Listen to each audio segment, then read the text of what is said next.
Hello students, welcome to unique classes of right way. आज के अपने इस क्लास में हम लोग शुरू करेंगे revision on limits and derivatives की थर्ड क्लास है। इसके बाद से फिर हम लोग क्लास 12 का अपना टॉपिक शुरू करेंगे। तो चलो थोड़ा सा डेरिवेटिव्स के क्वेश्चन और कर लेते हैं। याद दिला दें कि लास्ट क्लास में हमने डेरिवेटिव का डेफिनेशन पढ़ा था कि किस फॉर्मूले से हमारा डेरिवेटिव आएगा। तो वो ये वाला फॉर्मूला था F of A plus H minus F of A upon H, और लिमिट एच टेंडिंग टू 0, तो ये हमें एफ डैश ए की तरफ ले जाता है। तो उसी को यहाँ पर अब अप्लाई करेंगे। कुछ और क्वेश्चंस में फिर रूल टाइप का हम लोग बनाएंगे कि रूल क्या बनेगा। ठीक है, जैसे कांस्टेंट के साथ क्या होगा ये हमें देखना है। कांस्टेंट के साथ तो example 8, find derivative of fx is equal to 3 at x is equal to 0 and x is equal to 3।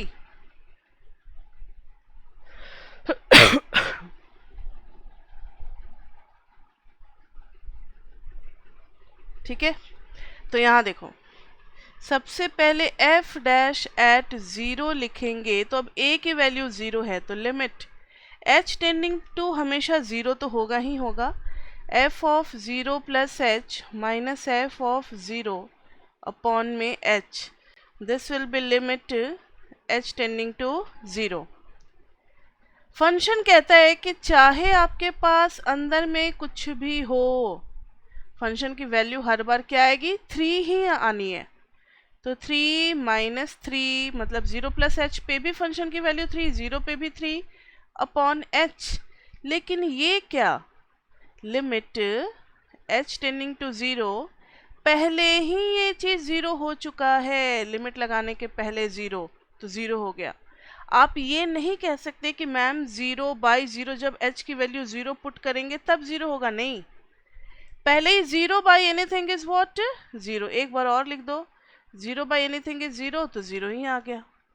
ठीक है, नीचे वाला 0 नहीं है जब तक हमने लिमिट को नहीं पुट किया है, तो सिर्फ ऊपर वाला ही 0 है। अब इसी तरीके से हम लोग f डैश एट 3 निकालेंगे। तो लिमिट h टेंडिंग टू 0 क्या पुट करेंगे, f of 3 plus H minus F of 3 upon में h, क्योंकि a की जगह क्या है बताओ, 3 है। फंक्शन कहता है कि चाहे कुछ भी हो हर बार आपको 3 ही पुट करना है, यानी ये कांस्टेंट फंक्शन है, यानी इसकी वैल्यू भी 3, इसकी वैल्यू भी 3, 3 माइनस 3 अपॉन एच, ये पहले ही 0 हो गया, 0 बाई एच इज 0। तो लिमिट h टेंडिंग टू 0, 0 क्या आ गया बताओ, 0 आ गया। क्या आ गया, 0 आ गया। तो कांस्टेंट फंक्शन का डेरिवेटिव क्या होता है, 0। किसी भी पॉइंट पे डेरिवेटिव क्या होगा, 0। तो ये सब हम लोग रूल्स बनाने वाले हैं। तो ये था एग्जाम्पल 8। हर क्वेश्चन में इतना ज़्यादा नहीं करना, क्लास 12 में वहाँ तो सीधा रूल यूज़ कर देना है हमें। तो एग्जाम्पल 9,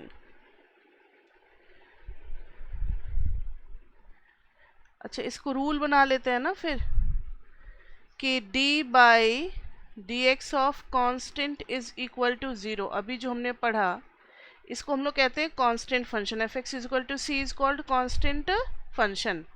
तो d by D x of C is equal to 0।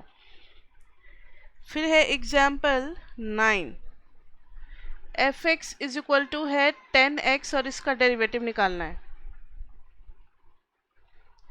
तो लिमिट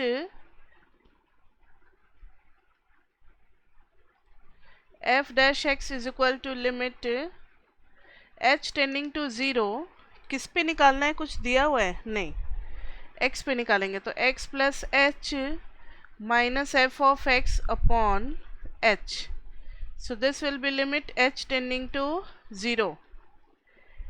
इनका कहना है फंक्शन में कि 10 इंटू ये हो जाएगा, यानी 10 इंटू एक्स प्लस एच हो जाएगा, माइनस एफ एक्स करना है तो 10x हो जाएगा, अपॉन में क्या हो जाएगा, h। समझ में आ रही है बात।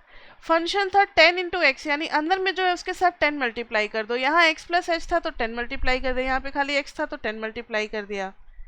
Now this will be limit h tending to 0 10x plus 10h minus 10x upon h। 10x cancel, फिर h कैंसिल, वैल्यू कितनी आ गई बताओ, 10 आ गई। यानी cx अगर हो और इसका डेरिवेटिव करना हो तो c वैसे ही का वैसे ही रहेगा और x का क्या हो जाएगा 1। तो एक ये रूल भी हमें पता लगा, यानी अगर 5x का डेरिवेटिव करना हो तो 5, 2x का डेरिवेटिव करना हो तो 2। तो इन सब को रूल जैसा हम लोग यूज करेंगे। Example 10, find the derivative of fx is equal to X square, इसका डेरिवेटिव निकालना है।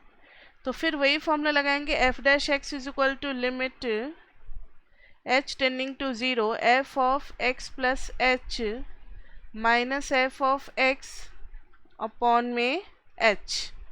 हर जगह यही फर्स्ट प्रिंसिपल से ही हमारा काम चल जाएगा। तो this will be limit h tending to 0 f of x plus h का मतलब है x प्लस h का whole square, x plus h का whole square minus X square upon h। मत कुछ चलाइए, रख दे, मत कुछ चलाइए। x प्लस h का whole square minus X square upon h। So this will be limit h tending to 0। Function था कि जो भी अंदर में उसका स्क्वायर कर देना चाहिए, तो अंदर वाले का स्क्वायर कर दिए, अंदर वाले का स्क्वायर कर दिए, स्क्वायर पूरा। अब पूरा खोलते हैं तो ये आ जाएगा x square plus H square plus 2xh minus X square upon h। X square cancel, अभी h कॉमन हम लोग ले सकते हैं, h कॉमन ले लिया तो h plus 2x upon h cancel. अब अगर h की वैल्यू 0 डाल भी देते हैं तो ये आ गया 2x, ये आ गया 2x, यानी x स्क्वायर का डेरिवेटिव निकल गया 2x। यही नहीं, अगर आप इसका x क्यूब का निकालते या किसी का भी निकालते, x क्यूब का डेरिवेटिव निकालते तो वो भी आ जाता 3x स्क्वायर। तो एक रूल ही बन जाता है कि अगर x to the power n है और डेरिवेटिव कर रहे हैं तो जो पावर है वो साइड में चलाता है, यानी n x to the power n minus 1। And this is very important formula.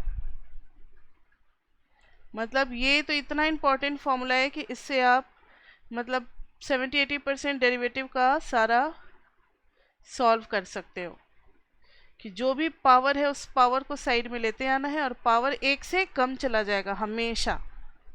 किसी को इसमें कोई डाउट नहीं है? ठीक है।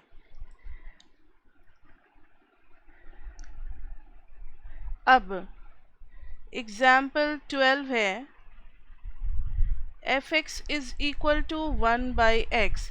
ये आप 12th में भी पढ़ोगे ना, 12th का जब चैप्टर 5 होगा तो वहाँ भी x एंड डेरिवेटिव निकाला जाएगा। तो nx n-1 ये हम लोग करना सीखेंगे, क्योंकि हमें अब परमुटेशन कॉम्बिनेशन सब कुछ क्लास 11th में आ चुका है।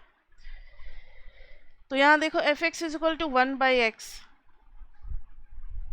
वैसे तो शॉर्ट में अगर आप निकालना चाहो ना तो 1/x को क्या लिख सकते हो, x टू द पावर -1, और x टू द पावर -1 का डेरिवेटिव क्या हो जाएगा, -1 साइड में चलाएगा और x टू द पावर -1 था ही, एक और -1, तो -1 into X to the power -2 ये हो जाएगा -1/x स्क्वायर। इस वाले फॉर्मूला को अप्लाई करके, लेकिन जरा फर्स्ट प्रिंसिपल यानी डेफिनेशन से निकालते हैं। तो डेफिनेशन से निकालेंगे तो f dash x is equal to limit h tending to 0 f of x plus h minus f of x upon h। So this will be limit h tending to 0। f of x plus h का मतलब है 1/x plus h, f of x का मतलब है -1/x और नीचे में है पूरा h। अब सिंप्लीफाई करना तो बच्चों का काम है, ये तो सबको आता ही है। एलसीएम ले लिया तो x into x plus H, और ये h था ही, ऊपर में चला गया x minus x plus H, x x cancel, ये आ गया minus H by H x into x plus H, H H cancel. अब अगर h 0 डालते भी हो तो -1 ऊपर में और एक x मिल करके कितना हो गया -1/x²। देखो आ रहा है सेम। तो किसी भी मेथड से बढ़ोगे डेरिवेटिव्स क्या आने हैं, सबके सेम आने हैं। तो 1/x का भी हम लोगों ने निकाल लिया। अब 4 रूल हैं डेरिवेटिव के जो कि आपको याद रखने हैं। यहाँ तक में किसी को कोई डाउट तो पूछो, क्योंकि अब थोड़ा सा टॉपिक ना बदलने वाला है। कोई क्वेश्चन नहीं आ रहा है? Rules for algebra of functions, मतलब जब सम होगा फंक्शन का, जब डिफरेंस होगा, जब प्रोडक्ट होगा और जब कोशेंट होगा, तब हम लोग क्या करेंगे। पहला रूल कि d by D x differentiation के लिए यूज करते हैं। एफ एक्स प्लस जी एक्स को हम लोग अलग अलग डिफ्रेंशिएट कर सकते हैं। d by D x of F X plus d by D x of G X, ठीक है। मतलब अलग अलग डिफ्रेंशिएट करके लिख सकते हैं। अगर माइनस हो तो यहाँ भी माइनस आ जाएगा, यानी एडिशन और सब्ट्रैक्शन में बिल्कुल डिस्ट्रीब्यूट हो जाएगा, ये कोई दिक्कत नहीं है। फिर है प्रोडक्ट रूल, याद रखना product rule, d by D x of F X into G X अगर है, एक एक करके डिफ्रेंसिएशन होगा, एक ही बार में सबका नहीं होगा। अभी मैंने एफ एक्स को रखा तो फिर डिफ्रेंसिएशन किसका होगा, जी एक्स का। ये तो पता ना d बाई डी एक्स के बाद जो लिखा जाता है, यानी ये पूरा एक चीज है। d बाई डी एक्स के बाद ही हमेशा फंक्शन लिखा जाता है जिसका डिफ्रेंसिएशन करना है। अगर आपने एफ एक्स के राइट हैंड साइड पे d बाई डी एक्स लिखा है तो इसका कतई मीनिंग नहीं निकलता है कि हमें एफ एक्स का भी डिफ्रेंसिएशन करना है। एफ एक्स का नहीं करना है, एफ एक्स अलग चीज है। जी एक्स का जो डिफ्रेंशिएट करके आएगा उसके साथ मल्टीप्लाई कर देंगे एफ एक्स। यहाँ पर जी एक्स का हुआ तो यहाँ पर उल्टा कर देंगे, यहाँ पर किसका करेंगे बताओ, एफ एक्स का करेंगे। तो प्रोडक्ट रूल को एक और तरीके से देखा जाता है, कई लोग शॉर्ट फॉर्म में यूवी रूल इसको कहते हैं। UV dash is equal to U रखा वी डैश प्लस वी रखा यू डैश, एक ही बात है, बस थोड़ा छोटा हो गया, इतना एफ एक्स जी एक्स बोलने का जरूरत नहीं है, सीधा u into we dash plus V into you dash. फिर तीसरा है कोशेंट रूल। कोशेंट रूल में आपको पता ही है कि एफ एक्स बाई क्या होगा बताओ, जी एक्स। तो इसका आपको याद रखना है कि नीचे वाले का स्क्वायर पूरा जी एक्स का स्क्वायर, फिर जी एक्स रखा d by D x of क्या हो गया, एफ एक्स, फिर माइनस आ जाएगा F X d by D x of G X. और यहाँ हम लोग अपनी मर्जी से चेंज नहीं कर सकते, पहले नीचे वाला ही होता है फिर बाद में ऊपर वाला, ठीक है। तो माइनस किसके साथ लगाना है, न्यूमरेटर के साथ। इसको भी शॉर्ट फॉर्म में बना दिया गया है u बाई वी का रूल, नीचे v का square v into you dash minus you into we dash, एक ही चीज है बस शॉर्ट फॉर्म में लिखा गया है।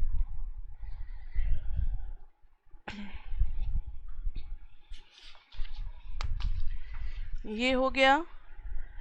उसके बाद से अब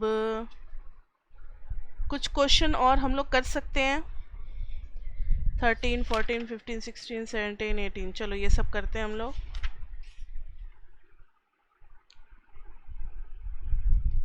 Example 13. Find the derivative of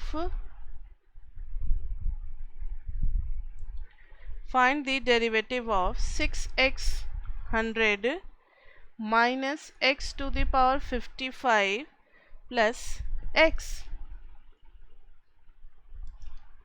तो तो देखना जरा, डी बाई डी एक्स हम लोग कर रहे हैं 6x 100 minus x to the power 55 plus X के साथ।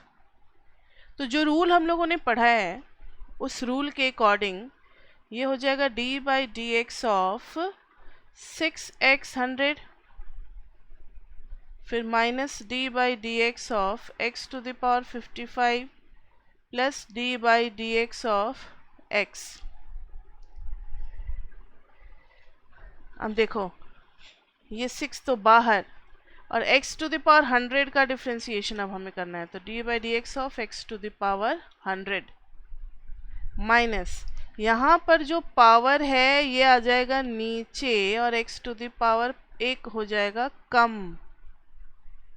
आई बात समझ में? ये कौन सा रूल है? तो जो ब्लू में मैंने ये कलर किया था और मैंने कहा था इसी का हर जगह यूज होगा। देखना जो पावर n होता है वो साइड में चलाता है और पावर 1 से कम हो जाता है। 55 नीचे आ गया, अब x पे कुछ नहीं है तो पावर 1 है, 1 आ गया x to the power 1 minus 1, 1 minus 1। अब देखो जरा 6 x टू द पावर 100 का कितना आ गया, 100 into X to the power 99 minus 55 x to the power 54 plus x to the power 0। तो this is 600 x to the power 99 minus 55 x to the power 54 plus x to the power 0 is 1। हो गया ये final answer, इससे ज़्यादा हम लोग इसमें कुछ नहीं करेंगे। ठीक है,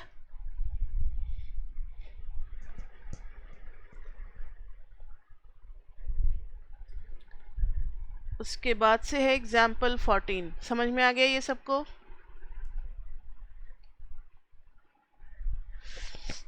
find the derivative of F x is equal to दे रखा है 1 plus X square plus X cube से लेकर के एक्स टू द पावर 50 और हमें निकालना है at X is equal to 1। Derivative की वैल्यू निकालनी है at X is equal to 1।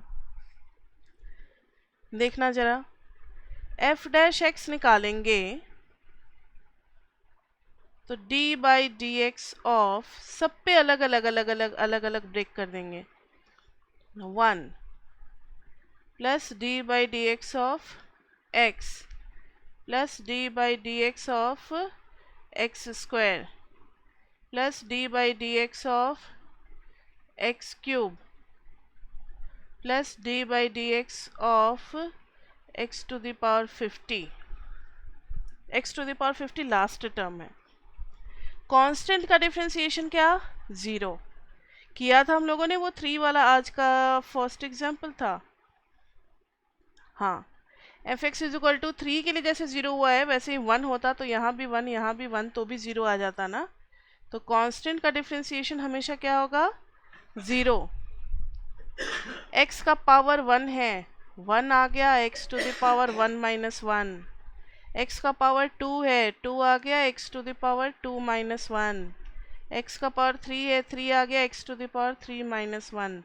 ऐसे ही करते करते चलेंगे तो 50 नीचे आ गया x to the power 50 minus 1।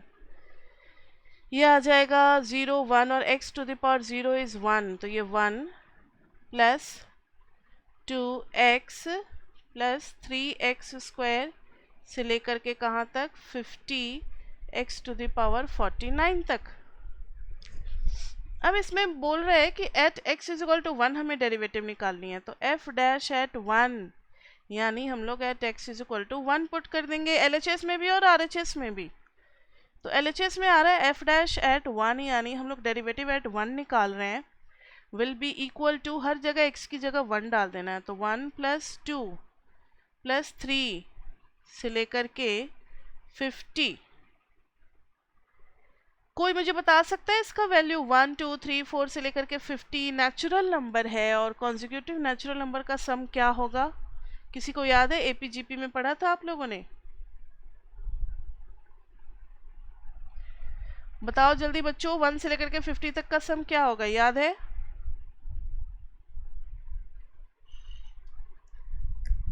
हाँ 1 + 2 + 3 से लेकर के ये n = n × n + 1/2 फॉर्मूला बताया जाता है। ये सब हमेशा याद रहना चाहिए, ये नहीं कि 11th गया तो भूल जाना है। स्क्वायर का सम क्या होता है n × n + 1 × 2n + 1/6 और क्यूब का सम क्या होता है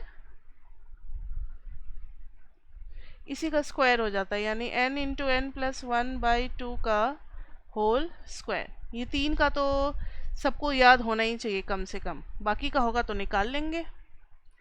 ये तो सारे कॉन्जिक्यूटिव नेचुरल नंबर है 50 तक के, तो n की वैल्यू 50 है तो 50 × ये वाला फॉर्मूला लगाया 50 + 1/2, ये हो गया 25 × 51। तो 25 1 जा 25 कैरी हो गया 20, 25 5 जा 125 और ये 20 मिला करके 145 बन गया। नहीं 1 मिनट, 25 1 जा 25, अच्छा कैरी 2, 25 5 जा 125 तो 127, ठीक है।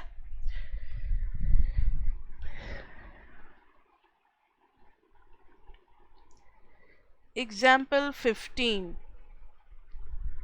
fx is equal to x + 1/x। तो यहाँ देखना f' निकालेंगे तो इसमें कोशेंट रूल लगाएंगे, इसको u मान लेंगे और इसको v मान लेंगे। अभी तो मैंने बताया था u और v, तो एक बार लिख देते हैं u/v का रूल जो होता है उसमें v का स्क्वायर फिर v × u' - u × v'। तो v की जगह पे x है, v की जगह पे x है तो उसका स्क्वायर, फिर v की जगह पे x डाल दिया, फिर x + 1 का डेरिवेटिव माइनस x + 1 डाल दिया, फिर x का derivative. So this is x, x + 1 का डेरिवेटिव क्या हो गया 1, x का 1 और 1 का 0। धीरे धीरे आपको भी याद हो जाएगा, x का पावर 1 है तो 1 नीचे आएगा, या चलो एक अभी तो आप लोग नया नया सीख ही रहे हो। x का पावर 1 है तो 1 × x⁴ 0 और कांस्टेंट का 0 होता है, माइनस x + 1 और x का पावर 1 है, जब कुछ नहीं होता तो 1 होता है, तो 1x⁴ 1 - नीचे आ गया x²। So this is x, x⁴ 0 1 1 × 1 1 minus x + 1, x⁴ 0 is 1 upon x²। So this is x, ये x × 1 x हो गया, minus x -1/x², x cancel -1/x², ठीक है।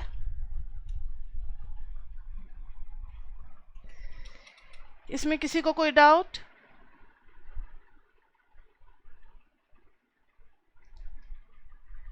Example 16, find the derivative of sin x, यानी d/dx of sin x हमें find out करना है। तो फॉर्मूला ही लगाना पड़ेगा, limit h tending to 0 f of x + h minus f of x upon h. So this will be limit h tending to 0. f of x plus h का मतलब है sin of x plus h minus f of x का मतलब है sin x upon h. So this will be limit h tending to 0. sin of x plus h को break करोगे, या sin a minus sin b का formula याद है आपको? 11th में 4 फॉर्मूले नहीं होते थे बड़े बड़े, sin a plus sin b, sin a minus sin b, cos a plus cos b, cos a minus cos b।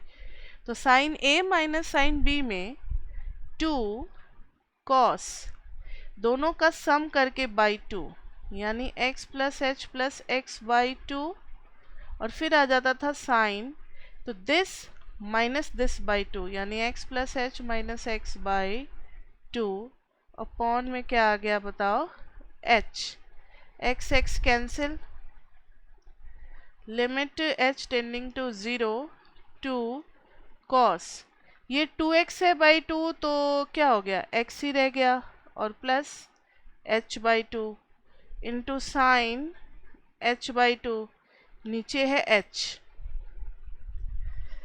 अब ध्यान दो, अगर h 0 भी डालते हो तो ये 0 हो जाएगा, तो cos x तो बचेगा। इसके 0 होने से cos पे कोई फर्क नहीं पड़ता, तो इसको बिल्कुल अलग रख देंगे हम लोग। लेकिन साइन का स्टैंडर्ड फॉर्म के लिए जो एंगल अंदर में है वही नीचे होना चाहिए, वो नहीं है।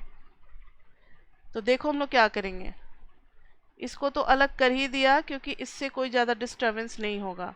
अब इधर अलग कर रहे हैं, limit h tending to 0, sine of h/2, नीचे है h/2 नहीं है तो /2 और इंटू 2 कर दिया। अब ये along with ये कितना हो जाएगा, 1 हो जाएगा, ये हो जाएगा 2, ये 0 होते हुए भी cos x बच जाएगा, और ये हो जाएगा /2 into 1, 2 2 cancel, this is cos x। तो अब आपको याद रख लेना है, क्योंकि हम लोगों ने एक जगह निकाला हुआ है कि sin x का डेरिवेटिव क्या होता है, cos x। ठीक है, तो ये भी इम्पोर्टेंट फॉर्मूला है, sin x का डेरिवेटिव cos x। इसी तरीके से आप सारे ट्रिग्नोमेट्री का निकाल सकते हो। cos x का माइनस sin x होता है, tan x का sec स्क्वायर x होता है, cot x का माइनस cosec स्क्वायर x होता है। ठीक है, ऐसे सबका होता है। तो sin x का डेरिवेटिव याद हो गया, cos x। अब tan x का निकालते हैं।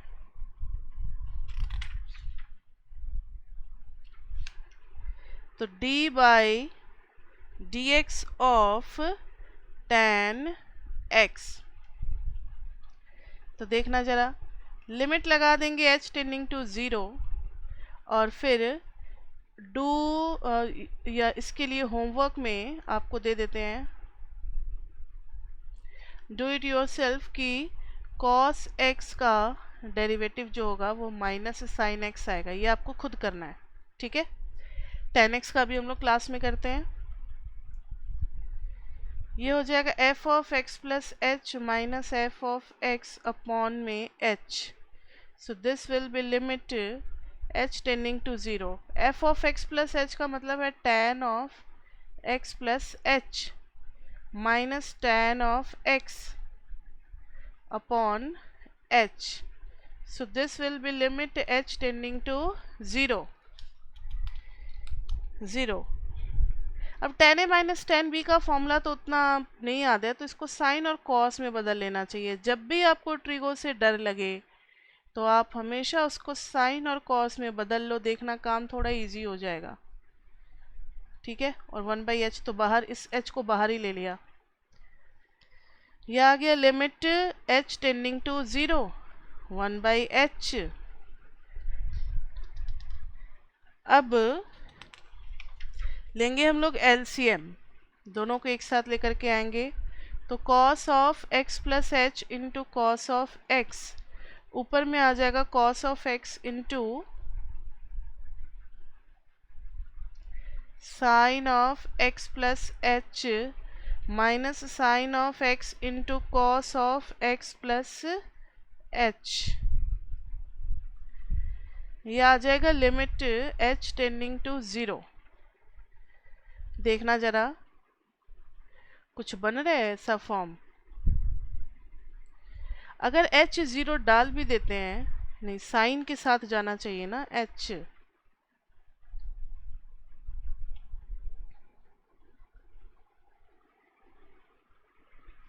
अच्छा ठीक है, एक फॉर्म मिल रहा है हमें, sine a into cos B minus cos a into sine B. तो ये बन रहा है sine of a minus B, यानी x plus h minus x, और नीचे में तो है ही cos of x plus h into cos of x, x cancel, तो ये आ गया limit h tending to 0, sine h by h cos of x plus h into cos x। तो sign h by h limit के साथ क्या हो जाएगा 1, और नीचे में जो है cos x प्लस h से हो जाएगा cos x, फिर एक और cos x, यानी दोनों मिलकर के हो गए sec स्क्वायर x। तो इस तरीके से आपको याद रख लेना है कि tan x का डेरिवेटिव जो है वो हो जाएगा sec स्क्वायर x। ठीक है, tan x का जो डेरिवेटिव है वो हो जाएगा sec स्क्वायर x।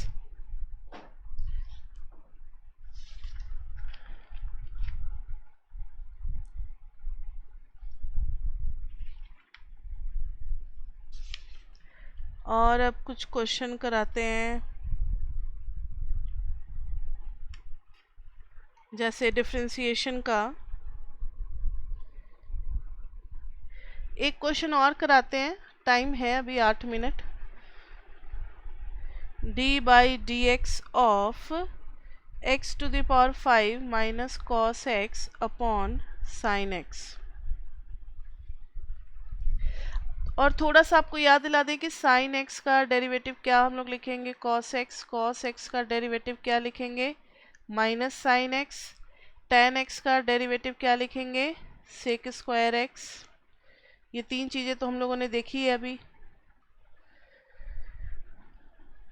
यहाँ पर लगेगा u अपॉन v का रूल। तो u अपॉन v का रूल में v का square v into you dash minus you into we dash. तो u हो गया पूरा ऊपर का और v हो गया साइन x। तो साइन स्क्वायर x हो गया v स्क्वायर, साइन x रख दिया, फिर x to the power 5 minus cos x का dash, minus x to the power 5 minus cos x रख दिया, और किसका डेरिवेटिव, साइन x का डेरिवेटिव। ये तो साइन x ही रह गया। x टू द पावर 5 का डेरिवेटिव क्या हो जाएगा, 5x to the power 5 minus 1। cos x का डेरिवेटिव क्या होगा, अभी तो बताया था मैंने, cos x का हो जाएगा माइनस साइन x। एक माइनस बाहर में है तो प्लस साइन x बन जाएगा। Minus x to the power 5 तो वैसे का वैसे ही रहेगा, माइनस कॉस एक्स भी वैसे का वैसे ही रहेगा, और साइन एक्स का डेरिवेटिव क्या हो जाएगा, कॉस एक्स। नीचे क्या आ गया बताओ, साइन स्क्वायर एक्स। अब इसको जरा सॉल्व करोगे तो 5x टू द पावर 4, तो 5x to the power 4 sine x plus sine x into sine x sine square x minus x to the power 5 into cos x, फिर cos x cos square x plus cos square x upon में sine square x। तो इन दोनों का सम कितना हो जाएगा, 1। तो 5x to the power 4 sine x minus x to the power 5 cos x plus sine square x plus cos square x is 1 by sine square x। ये आ गया हमारा डेरिवेटिव। ठीक है, तो इसी तरीके से हमें सारे क्वेश्चंस करने हैं। अब आइडिया तो लग ही गया है लिमिट निकालने का भी और डेरिवेटिव्स के भी, सबके आइडिया लग चुके हैं। अब हम लोग अपना आगे का कार्यक्रम शुरू कर सकते हैं। तो next class will be our class 4th। और अभी जरा हम बच्चों से बात करते हैं कि उन्हें कितना समझ में आया चैप्टर 5।